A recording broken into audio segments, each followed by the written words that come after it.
មេតិជាធ្លាក់ប្រលតិចតិចចឹងមកបានបងចេះចេះមិនចាំដឹងឆ្ងាញ់មិនទេណា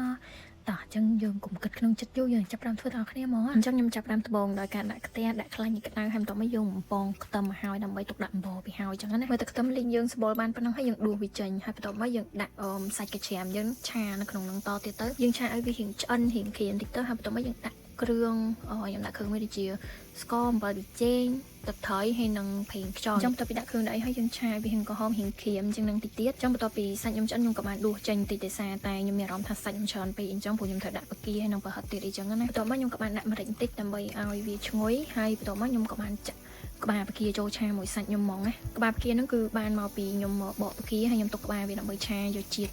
ធ្វើបបរហ្នឹងអញ្ចឹងណាបន្ទាប់ពីក្បាលបការៀងក្រហមតិចខ្ញុំក៏បានចាក់ទឹកចូលនៅក្នុងឆាហ្នឹងមកហើយយើងបិទក្របអញ្ចឹងបន្ទាប់ពីទឹកពុះហើយខ្ញុំក៏បានចាក់ការ៉ុតចូលហើយអ្នកនរឃើញទឹកហ្មងខ្ញុំមកឡងសុទ្ធតែខ្លាញ់ខួបកាហ្មងណាអញ្ចឹងនៅពេលដែលវាចេញក្បាលកាហ្នឹងវាចេញចិត្តឲ្យយើង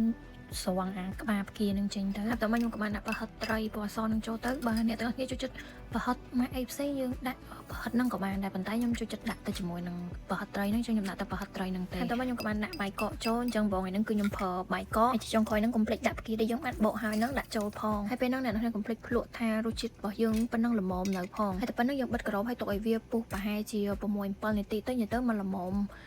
អាបាយនឹងវារីកបើសម្រាប់ខ្ញុំតែ5-6នាទីហ្នឹងគឺរីកល្មមហើយដោយសារខ្ញុំមកសូវជាតិញ៉ាំបរីកខ្លាំងពេកប៉ុន្តែបើយើងចង់ឲ្យបរីកខ្លាំងជាងនេះយើងដាក់យូរជាងហ្នឹងក៏បានដែរហើយពេលយើងមកងាស់វា5-6នាទីនេះយើងភ្លេចដួសពពុះនៅគៀននឹងចេញផងតែប៉ុណ្ណឹងគឺបបរយើងហើយបន្ទាប់មកយើងដាក់ស្បែកបដោះតិចមកហើយយើងដួសបបរនឹងដាក់ចានមកអូយតំណងម៉េះមានទាំងសាច់កាច្រាមមានទាំងប្រហិតត្រីហើយនឹងមានបកាទៀតហើយនិយាយពីថាទឹកអំបរគេឡើ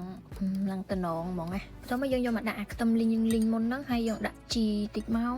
អូយឈ្ងុយយកតាណាមិនអស់ហើយកុំភ្លេចជាមួយនឹងសៀងហើយនឹងម្ទេសញ៉ាំបរគ្រឿងអត់មាន